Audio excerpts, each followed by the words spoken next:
రీసెంట్గా రిలీజ్ అయిన ప్రేమంటే మూవీలో ప్రియదర్శి ఆనంది జంటగా నటించిన ఈ మూవీలో సుమ కనకాల వెన్నెల కిషోర్లు కీలక పాత్రధారులు. Directed by Navaneeth Sriram. ఈ మూవీకి టైటిల్ ప్రేమంటే బదులుగా దొంగ దొంగది అని పెట్టుంటే ఇంకా బాగుండేది. ఎందుకో ఈ రివ్యూలో తెలుసుకునే ముందుగా మన ఛానల్ని లైక్, షేర్, సబ్స్క్రైబ్తో పాటుగా కామెంట్ కూడా చేస్తారని ఆశిస్తున్నాను.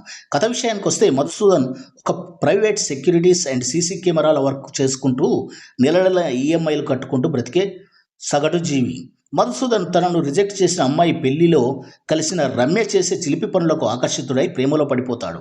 లైఫ్లో అనుక్షణం థ్రిల్ కోరుకునే రమ్యకు మధులో ఆ క్వాలిటీస్ చూసి పెళ్లికి ఓకే అంటుంది. దాంతో ఇద్దరికి పెళ్ళవుతుంది.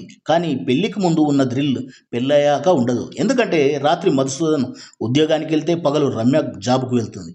దాంతో మొగుడి మీద అనుమానం పెంచుకుని ఆరా తీస్తే అతను ఒక దొంగ అని తెలుస్తుంది. దాంతో మ్యాటర్ విడాకుల దాకా వెళ్తుంది. కానీ ఒకానొక పరిస్థితుల్లో మధు వెంట దొంగతనానికి వెళ్ళిన రమ్యకు అదంతా బలకిక్కునిస్తుంది. దాంతో ఇద్దరు కలిసి దొంగతనాలు చేద్దామని భర్తను ఒప్పిస్తుంది.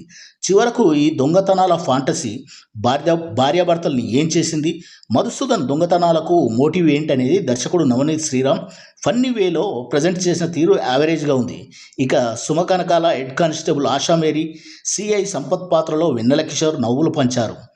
హైపరాది, ఆటో రాంప్రసాద్ పంచులు బాగున్నాయి. సుమా కనకాలకు సంబంధించి మూవీలో చిన్న సబ్ప్లాట్ కూడా ఉంది. దొంగల్ని పట్టుకునే బాధ్యత నెత్తి మీద వేసుకున్న ఆశామేరి విచారణ ఫన్నీగా ఉంటుంది. యాక్టింగ్ పరంగా ప్రియదర్శి, ఆనంద్ తమ పాత్రల పరిధి మేరకు చక్కగా నటించారు. ఆశామేరిగా సుమా కనకాల, ఆమె వెనకాల పడే రవికాంత్తోనూ, ఇటు వెన్నెల కిషోర్తోనూ ఆమె చేసే ఫన్ మూమెంట్స్ బాగుంటాయి. టెక్నికల్గా ఫోటోగ్రఫీ అందంగా ఉంది. మ్యూజిక్ పరంగా లియో జేమ్స్ అందించిన 1-2 పాటలు బాగున్నాయి.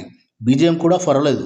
డైరెక్టర్గా నవనీత్ శ్రీరామ్ కథను ఫ్లాట్గా ఎటువంటి వైవిధ్యం లేకుండా కేవలం కాలక్షేపానికి పనికొచ్చే మూవీలా తీశాడు తప్ప ఎటువంటి ఎమోషన్స్ కానీ గుర్తుండి లేవు. ఓవరాల్గా మూవీ జస్ట్ టైంపాస్ మూవీ.